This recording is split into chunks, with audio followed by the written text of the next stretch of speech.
Thank you for tuning in to another edition of Sports Talk Philadelphia here on LaSalle TV. Today we're going to recap the Eagles' heartbreaking loss to the division rival Cowboys, and then we're going to discuss the new guy in town at the Wells Fargo Center. All that and much more after this intro.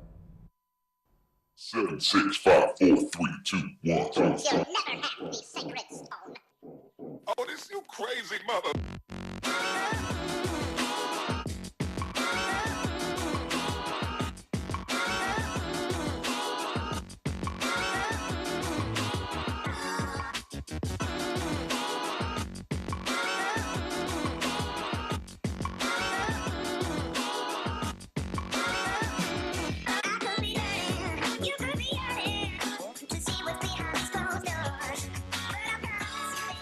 We thank you again for tuning in to LaSalle TV, and as usual, I am joined by a great panel on hand today to talk the Eagles. I have Jake Copestick, Tyler Small, and Dave Roberts, and alongside, I am your host, Josh Abrams.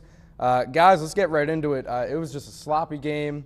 Obviously, as we all know, the Eagles came out short. 27-20 was the final score. It was, again, as I said, a sloppy game. Not really much offense, especially in the first half.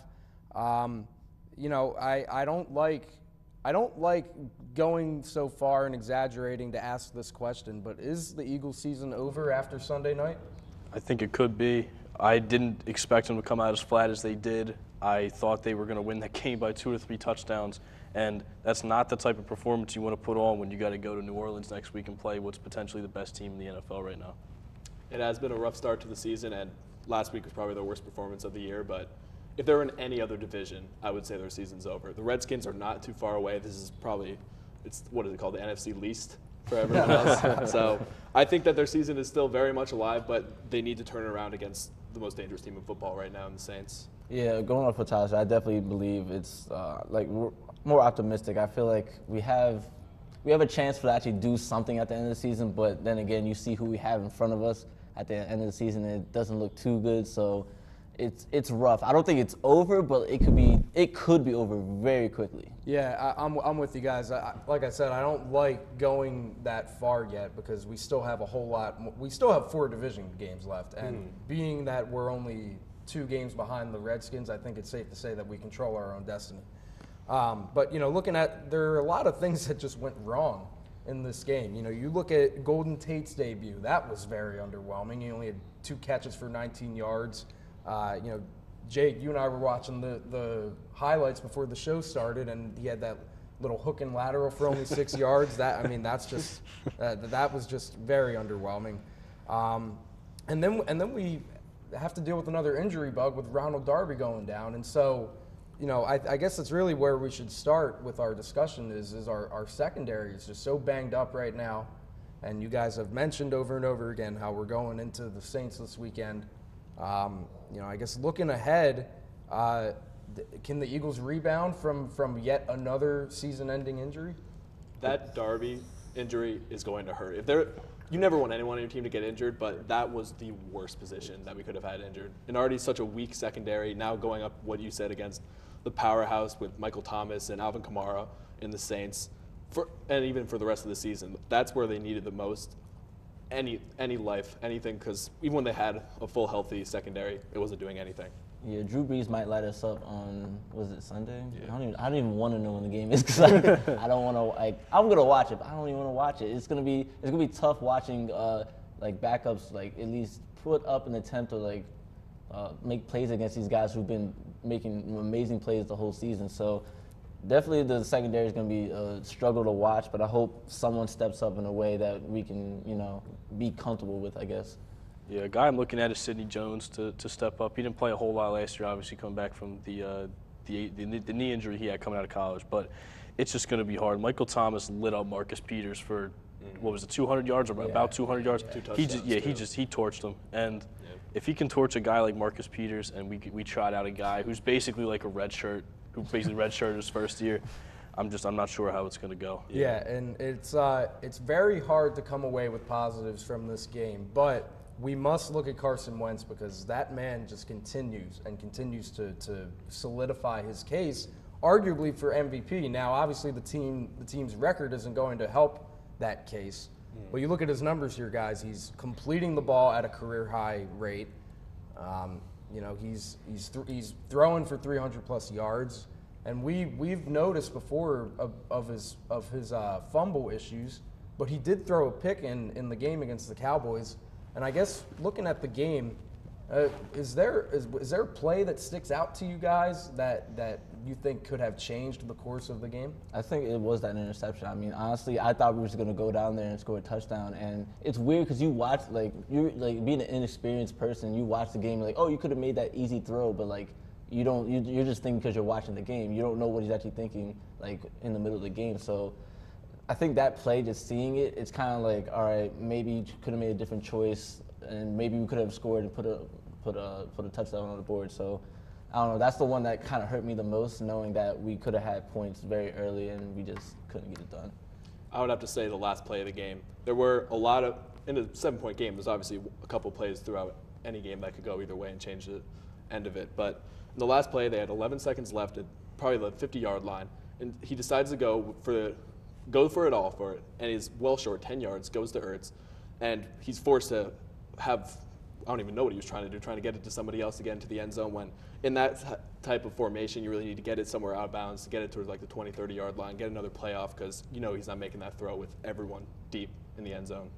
Yeah, I have to agree with Dave. I think it was their first drive because, like I said earlier, I thought the Eagles were going to win by 2 or 3 touchdowns. So I just expected them to open the game with a touchdown and to really, hardly even punt the entire game. So as soon as Van Der Esch picked off that pass, I still didn't think the Cowboys were going to win, but I don't know. I didn't see it coming out like that. Yeah, and I think the play that I'm really looking at in this case is the Camus Grugier-Hill pick-6 drop. I mean, the Cowboys get the ball.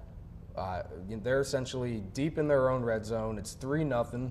It's still anyone's game at that point, and Grugier-Hill just flat out drops the ball at the 15, 20-yard line. If he catches that, he's running into the end zone for a pick-6. That changes the mindset. game, it changes. Everybody. It changes the entire game.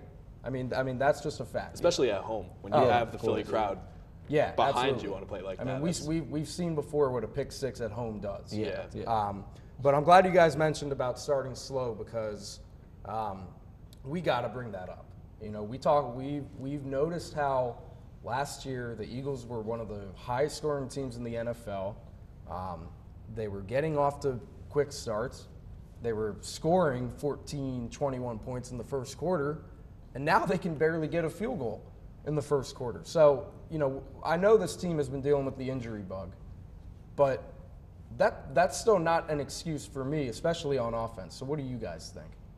I feel like it's weird. It's like it's hard to not compare from last year, but last year it's really like, all right, we have these injuries, so let's go out there and kick someone in the mouth. And now this year it's kind of like we need someone to kick us in the mouth to even bounce back or try to do anything. So it's a weird. I can understand the mindset of any type of player out there, but it's weird to see them get kicked in the dirt, and then that's what has to happen for them to actually wake up and actually play the game. It's just weird. Yeah, you have a good point. I mean, I think it's just somebody that needs to step up, be the difference maker. It was Nick Foles last year, obviously, but I think it needs to be somebody on the defensive end. You see how limited you are. You see how little guys you have there, and they were struggling to do such things as tackle against the Cowboys. They were letting Amari Cooper get 2 or 3 guys bounce off him, or Ezekiel Elliott. They couldn't even try and put him down. So it's just little things like that somebody on the defensive end needs to step up for to turn the season around. I think they need a little bit more balance in the run game to complement the pass game. I mean, Wentz threw 44 passes. They only carried the ball 14 times, taking away Wentz's 2 or 3 runs that he had. But, I mean, last year, they were starting out fast. They were putting teams away by the third quarter, and they kind of owned the first quarter. They were scoring a whole bunch of points. So I think if they can get a running game going, maybe they can open up a lot more stuff, and maybe they can score a lot more points in the first quarter. Yeah, definitely. And I think we're going to be looking at number 33, Josh Adams, to really take that, because as of right now, he's the only pure running back on the roster. But looking real quick at the Saints, guys, we've mentioned before how this is arguably the best team in the league. I think it's the most talented team in the league, especially on offense. Alvin Kamara is going to be just an absolute handle or a handful. And then you look at his counterpart, Mark Ingram, So now they have you got to worry about this guy who's just a dynamic running back. But if you key in on him, then Mark Ingram's going to run downfield and destroy you. So And even if they stop the running game, you have somebody that's putting up MVP numbers in Drew Brees. I don't think he gets nearly enough credit that he deserves, and he's been finding each and every target, making them. Well, Michael Thomas is easy too, but even the guys around him making them look way better than they are. So if you even stop the running game, which we have had a good job of besides Ezekiel Elliott last game, they still have to worry about the pass as well. And I'm going to cut you guys off real quick. Let's just get to our picks while we have the time. None of us are feeling optimistic this week about the Eagles. I'm going to start off with me. I don't know how I came up with 18 points for the Eagles, but that's pretty much all they've been scoring all year. And like I said, who's gonna cover Michael Thomas? So Jake, your pick. I had the Saints winning 34-21, and I had Alvin Kamara as my MVP. This running game the Saints have has been so good that the Minnesota game where the Saints played at the Vikings, I think Drew Brees only had 100 yards passing. He can take the day off because the running game is so good. Kamara's got 14 touchdowns on the year, and he can do it all. He can even return kicks. He's a threat to do everything on the field, and I don't think the Eagles are going to have an answer for him. Tyler. I pretty much had the same score as you. I don't think it's going to really be close. I think Kamara's going to be the MVP as well, just because even if they stop in between the tackles and he can't get the handoffs like he likes, any halfback slip, he's going to be catching and going for at least 20 yards. That's all he does. He just lives off of it. All right, Dave, last but not least, your pick. I think the Saints going to put up 30 points on us. I think it's going to be the Carson Wentz and Zach Ertz show like it is every game. I think Drew Brees is going to light us up. I think the running game is going to destroy us. I had Mark Ingram as my MVP just because I think Kamara might have a bad first half and all of a sudden Ingram just snaps. So, it's going to be a rough one, but should be an interesting game. Yeah, it'll be one of those things where if someone doesn't do well, the other one will. It's the Saints are that good. But we're going to take a quick commercial break, and when we come back, we're going to talk some Sixers. Tell me you didn't watch the film. Unfortunately I did, and it was just so heartbreaking to see the first 8 batters strike out. Claude Giroux hasn't done anything for this organization. I'm confused. You're doing an internship in sort of marketing and production, right? I really can't believe that Ben Simmons won't be dropping threes on the court this year. Hey, Tanya, I know you're really busy, but could you tell me who the Sixers play on October 28th? Doctor, in order for the Eagles to win this week, they're going to need 250 passing yards from Carson Wentz. We're going to need 100 yards rushing. I don't care who it is. We're going to need a lot of good production from our tight end and wide receivers. And I'm going to need 5 interceptions from Malcolm Jenkins. Yeah. Mom, look, I know the money situation isn't good right now, but I promise you Travis Konechny's going to have a breakout year. Hey, I declined to the top of Mount Everest to find Nick Pavetta's ERA. Sports Talk Philadelphia. We talk nothing but sports all the time. Welcome back from the commercial break. We are done talking some Eagles, and now we're going to talk about the 76ers. And I think the first thing that we should discuss is the big set of news that we got this weekend. The Sixers finally actually went star hunting and traded for Jimmy Butler, as you see on the screen there. This was the transaction here. We got Jimmy Butler and Justin Patton, and unfortunately we had to give away 2 of the process OGs, Robert Covington and Dario Saric. I'm really glad that we were able to get rid of Jared Bayless. He was like a plague on the team. And then that second round pick, which I find kind of interesting, guys, because we did get that first round pick when we traded for Zaire Smith, and I think the fact that we didn't have to give up a first round pick to get Jimmy Butler was huge in my eyes. I think it was a win because you hear the Rockets want to give away 4 first-round picks for him. So I think it was a huge win for the Sixers. I was against this move just a few weeks ago, but when I saw the price I got Jimmy Butler at, I couldn't have been more happy. And I think Justin Patton, he was a first-round pick in 2017. He only played 1 game with Minnesota, but he was the Big East Rookie of the Year while he was at Creighton. And I think there could be something there. I think if they can tap in his potential, I think Justin Patton can be a solid bench player for him. Yeah, that's definitely something that they need, but I could not be more ecstatic. I think they could have even went higher, and I still would have been happy in the price because they finally have a big 3. And although Saric and Covington were good role player guys, like Covington was great on the defensive end, you need to have stars in the NBA. You can only win if you have these huge names, and now they have 3 of the top 15 in the NBA, I would say. So I think you can thank Golden State for that, basically. yeah, pretty much. Changing the whole league. Yeah, it's a weird time in the NBA in general, but I think this was a really good move. It hurt at first because it was homecoming for me, and I was just sitting there like, what's going on? And I was starting to get an alert. I'm like, what's happening? I was freaking out.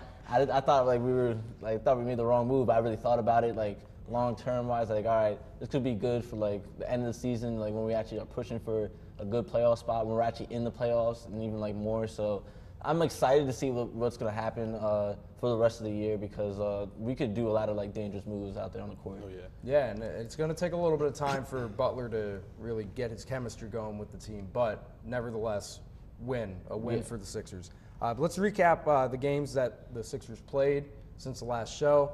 The Sixers had some pretty tough games in terms of just physicality. 2 overtime games on Friday and Saturday. A win at home against the Hornets, but then they go on the road after they trade away Sarge and Covington. They only dressed 9 for that game. They ended up losing in overtime to Memphis. Not really much you can do there. On Monday they went into Miami, and we know how bad the Sixers have been on the road. But that win on Monday in Miami was pretty impressive, considering that people like Redick and Embiid, our usual contributors, were really helping us out there. But then last night's game, with Butler's debut, that was probably the worst. That was one of the worst performances I've ever seen. I mean, we're going to do rants later, and if the Eagles had actually won on Sunday, then that would probably be my rant, because the Sixers had a 16-point lead late in the fourth quarter. And then the Magic scored, 19, 20 unanswered points before Brett Brown finally calls a timeout. Eventually, it became too much, and the Sixers lose 111 to 106. And, we're 9-7 right now, and with the addition of Jimmy Butler, it can only go up from there. But after the game last night, guys, what is your takeaway from just the team as a whole? They got to pick it up on the road. That's the bottom line. They got to pick it up on the road. Like last night, Embiid had his first career triple-double, 19 points, 13 boards, 10 assists. But Simmons only had 9 points. And, I mean, some other guys stepped up, like Jimmy Butler had 14 points in his first game. Wilson Chandler had 14 points. And, I mean, I guess a good takeaway, one of the bright spots, was the Sixers did shoot 48% from 3 last night. But the bottom line is they got to pick it up on the road. They can't just keep winning at home. They got to be able to win games on the road if they want to be a good team in the East. And with the higher percentage from 3, that's what you're going to get from a Jimmy Butler. Even if he's not the one shooting it all the time, he's just such a threat that it just gives everyone else opportunities. But I think, honestly, from the 4 games, not even just last night, it's all coaching. Brett Brown, it's just the game plan. You said with the timeout, and I honestly don't believe that in the NBA there is a huge coaching factor. Like, you can have a great team and a bad coach and still be one of the best in the NBA. But just late game strategies, late game, how to close a game out, how to close a lead. I mean, the only thing I can take away is that, like, we needed Jimmy Butler. I know we lost last night, but it's just the fact that, like, we look like a pickup team. I know me and Tyler talked about that before the show. We just looked like a pickup team going against an actual team that actually knew what they were doing, and we were just a bunch of guys out there just shooting the ball, see if it was going in. So, I mean, the only thing we can do is just learn the plays, learn how to play with each other, actually get some chemistry out there. Ben Simmons actually putting up 10 or more points, stuff like that. The one positive I actually have is actually Wilson Chandler. I've been talking a lot of crap about him since we got him. It's not because of him. It's just because we were star hunting and we got Wilson Chandler. But he actually he's contributing a lot, and he looked really good. I'm happy about that. He did. I mean, he had a couple. I mean, there were points and times last night where he would just take it upon himself and just drain jumpers. And he had a nasty dunk. That's how about that? But looking at Joel Embiid, guys, I mean, I think we're really starting to see him solidify his case for MVP. Now, I mean, we can talk about the stats as much as we want, but in the two games the Sixers lost, so at Memphis and last night at Orlando, Embiid didn't score more than, I think, 20 points or so. The bottom line is that in games where Embiid scores, 30, basically in games where Embiid scores, has a 30-10 game, the Sixers win. Yeah. But in games where Embiid struggles from the floor and doesn't put up numbers like this, it seems that the team struggles. So, do you guys agree with me in the fact that so. this solidifies his MVP case? Yeah, you can clearly see it's an enforcer out there. You can clearly see that if he's not putting up 25, 10 rebounds, and even like a couple assists, like we're probably not going to win that game. And no one else is really going to put up those type of numbers unless they really, like Ben Simmons, unless they really put their effort out there, put some points out there. So you can tell that he's actually the most valuable player on this team. And that's exactly what Jimmy Butler brings. He's somebody else that can take some of the weight off of Joel Embiid's back because he has been carrying the entire team with, I would say, J.J. Redick as his right-hand man. Yeah. Because Simmons, again, for another week, he just has not been aggressive. He has not been in the scoring column. And if he wants to be a distributor for the entire season, now you have somebody else that can score in pretty much any fashion along with Embiid. Yeah, I mean, along with Tyler, with what Tyler was saying, I mean, Jimmy Butler's going to be that scorer for them who can relieve Embiid because the games where he doesn't produce, they lose, and I feel like the games where the Sixers win, like when they beat the Hornets in overtime, he is 42 and 18. I feel like they need all 42 of those points. Yeah. Like every time he has a good game, they need that to win. They won't win comfortably if he scores 40. They're going to need every single one of those points to win. Yeah, absolutely. I mean, it's just it just comes back to the fact that it's a team game. But looking ahead at the schedule, guys, I wanted to talk about this because we've discussed how the Sixers are so good at winning at home and they struggle so much on the road. Now, I wish I could have fit more onto here, but 4 of their next 5 games are at home. 7 of their next 9 are at the Wells Fargo Center. It's time for these guys to take advantage. Yeah, definitely. I mean, if you see your opportunity, then you should capitalize. Like, I don't know what else to say.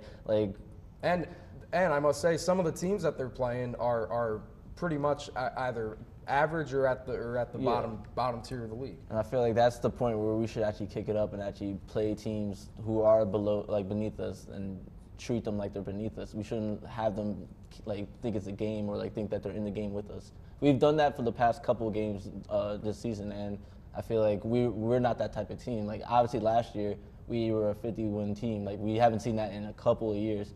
So we should get back to that type of playing style for us to actually show that we're one of the top teams in the East. And until they do, they're not going to be respected by the rest of the league. I mean, as of now, the East is just Toronto and it's just Boston, and now it's the Bucks. So they're still not getting the respect, even though they have a star here. So they need to start putting away these lower tier teams and beating the higher up teams, even though they haven't had to play them yet. And I think that's a pretty favorable schedule they have. I mean, the Cavs and the Suns are on there. Those should be easy dubs. But I see, as soon as that Jazz game comes across, I think the Sixers could beat them. The Jazz put up 68 points last night in Dallas. 68 through 4 quarters, including 9 in the fourth quarter. So, I mean, I said it before right before they went on that road trip, they'd go 4-0, and they didn't do so well. But I look at that schedule, and I think they should go 5-0, at least 4-0 at home. Well, certainly we're just going to hope for at least some above 500 stretch of games for the Sixers. Yeah. But let's get into it, guys. It's not Fast 5 this week. We have our rants for the week, and given what has happened in the last week, we got some good ones. So usually I would go first, but Jake, I'm going to start with you. Mine's about Markelle Fultz, and he got his spot taken away in the starting lineup by Jimmy Butler. They finally decided to throw J.J. Redick in there, and it was about time because he still can't shoot. Yeah, he's shooting 30% from 3, and it doesn't even feel like he's being that effective. He's only averaging 9 points a game. And it's just that when he's in there, and he's in there with Simmons and Embiid, not a whole, when Joel Embiid goes 0-6 when they play the Grizzlies, who else is going to shoot? It clogs up their offense so much when Fultz comes in there because he can't stretch the floor, he can't shoot, and no one respects him either. Everybody gives him so much space on the perimeter to work, and they'll gladly have him pull up. Yeah, and I think we all feel the same way about that. But we're going to move on to Tyler, and he has his 2 cents on baseball. I wanted to go outside of Philadelphia sports because I figured you guys would have some great things to say. But I had to go with the MLB awards that just happened this week. And so far, they're not even done yet, and I'm already fed up by them. First off, the Rookie of the Year in the AL was supposed to be Miguel Andujar. They gave it to Shohei Ohtani pretty much because before he came to the MLB, they said he was going to win Rookie of the Year. He was hurt the half of the year. He had arm surgery. He had a lower batting average. It's just because he's special, because he hits and can pitch. But you can't give a guy an award they didn't earn. He had a 285 batting average, 14 points lower than Andujar. And also, I'd have to go with Alex Cora not winning the AL Manager of the Year for the Red Sox. Although I hate the Red Sox, and I'll always say that, he worked some magic in this postseason. He did some incredible things and won 108 games in the regular season. So, yeah, I mean, I guess I could see where you're coming from. You bring up some good points. Dave, let's move on to you. You have some things to say about the process. Yes, it's not a rant, it's more of a goodbye. I'd like to say thank you to Dario Saric and Rocco. You guys were a part of the process. Rocco, I especially like to say goodbye to you. You're a D-League legend. You literally weren't supposed to be good, and you changed the way how people are going to come up in this league. And Dario, European players, they're new, and a lot of them don't like to come over and actually play really competitive basketball, and you did that. So I'd like to say thank you, and thank you for being part of the process. I hope you guys do well on the Timberwolves in Minnesota. Stay warm. They have been doing well. I think they did well in their first game with them last night. So definitely best wishes to those two. All right. I really don't know where to start with this, okay? So obviously we know what happened at the Link on Sunday night. The Eagles lose 27-20 against the Dallas Cowboys in a game where they should have beaten them by multiple scores. What I'm really fed up about this week is the fact that now obviously Philadelphia's a large city, which means it has a large fan base, especially for the Eagles. There are fans in the city of Philadelphia who have the audacity to say that the Eagles are playing with a lack of effort. Lack of effort. Okay, so Jason Peters comes back off of a torn bicep, or he has a torn bicep, and he blew out his knee last year. Lane Johnson, who is by far our most valuable player, has a high ankle sprain. The man who literally won't play, he'll play if he can walk, and that's it. And then Jay Ajayi being out with a torn ACL. He finishes the game with a torn ACL. We have players on the team that are playing hurt, and you guys have the audacity to say that this team doesn't play with a lack of effort. All of you who have the audacity to say that, along with the Eagles, need to wake up, because this is not going to cut it. You guys need to have faith. Have faith in the Eagles. It's going to get better. All right? That's going to do it for Sports Talk Philadelphia. We thank you all for tuning in.